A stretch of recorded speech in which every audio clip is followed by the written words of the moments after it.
Fala pessoal, tudo bem? Hoje eu vou deixar com vocês algumas dicas sobre como você pode fazer para melhorar a aparência do seu texto, seja para escrever um e-mail, uma carta, o seu TCC ou qualquer coisa que você precise, ok? Então, para você olhar para trás e não ficar aquela repetição, tipo todos os parágrafos bem parecidos com aquela mesma cara. Alguns itens que a gente vai conversar. Primeira coisa, sujeito e verbo, uma maneira mais comum de começar uma frase. Depois, onde ou quando, maneira de começar através de pergunta, colocando ing, colocando ed, colocando ly. Vamos conversar sobre o primeiro.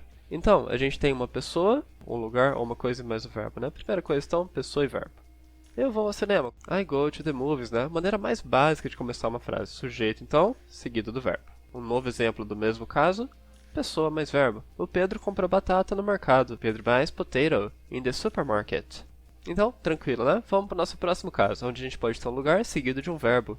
A floresta está cheia de animais. The forest is full of animals. Vamos avançar? O rio tem muitos peixes. The river has lots of fish. Ou fishes. Também pode ser. Eu não sei se em toda região que fala inglês eles aceitam os dois aí. Algumas palavrinhas têm algumas regras gramaticais um pouquinho diferentes. Mas eu sei que fish e fish são aceitas aí, de acordo com o dicionário Longman, né? Que é o dicionário que eu sempre tiro minhas dúvidas. E vamos seguir agora para coisa e verbo. A casa tem muitos cômodos. The house has many rooms. Ainda considerando uma coisa mais um verbo, a comida está fria. The food is cold. Agora, pessoal, vamos para uma segunda maneira de começar uma frase. A gente pode especificar, então, onde ou quando. Vamos ver o primeiro exemplo. No Brasil, há muitas pessoas que curtem música. In Brazil, there are many people who enjoy music. Então, pessoal, reparem que eles colocaram essa vírgulazinha depois do in Brazil. Então, você colocou onde ou quando, coloca uma vírgula ali. No português, eu sinceramente fiquei em dúvida, eu nem pesquisei. Porque isso não importa muito agora. Mas no inglês eles colocam essa vírgula então, colocando onde ou quando. Depois você segue sua frase normalmente.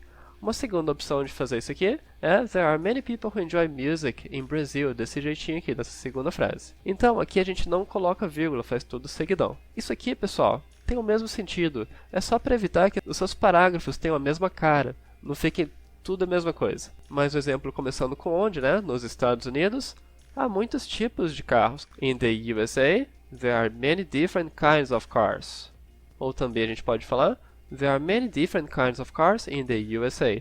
Vai dar no mesmo, ok? Após terminar de escrever o relatório, eu irei te ligar. After I finish writing the report, I will call you.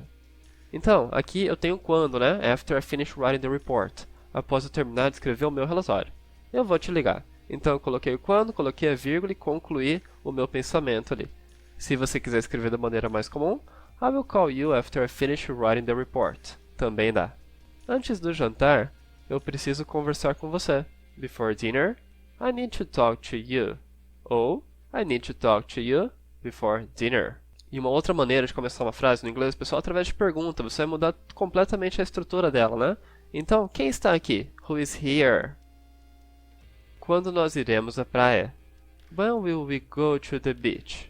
Então, eu falei da gente mudar a estrutura dela, porque quando a gente está fazendo uma afirmação, a gente fala we will go. Quando eu faço uma pergunta, eu inverto, né? Will we go? E como tem o when ainda, fica a mesma coisa. When will we go? A gente pode também começar uma frase colocando ing. Correndo do monstro, a Jill percebeu que ela estava cansada. Running from the monster, Jill realized she was tired. Então, a gente colocou o ing representando o NDO no português, correndo, running, e running from the monster, vírgula, Jill realized she was tired. Cuidado com o verbo realize, pessoal, ele não significa realizar, ele significa perceber. E depois, correndo na rua, as crianças ficaram cansadas. Running on the street, the children got tired. E agora, pessoal, um caso um pouquinho diferente.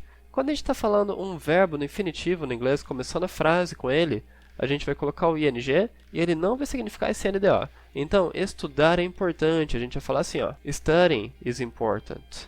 Se eu fosse falar que amar é importante, loving is important. Comer é importante, eating is important. Então, a forma de começar a frase com o verbo, dá pra gente fazer um vídeo à parte sobre isso. Não vai ser discussão para esse vídeo.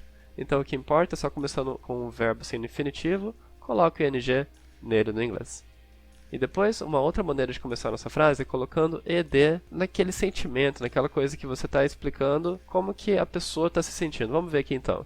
Emocionadas, Elas disseram que iriam aceitar o emprego. Excited. They said they would accept the job. Então a gente teve ali a emoção, colocou uma vírgula e concluiu aquilo que a gente estava falando. E depois, amedrontado, o cachorro se escondeu. Frightened, the dog hid. E uma outra maneira também, colocando L e Y, transforma num advérbio, né?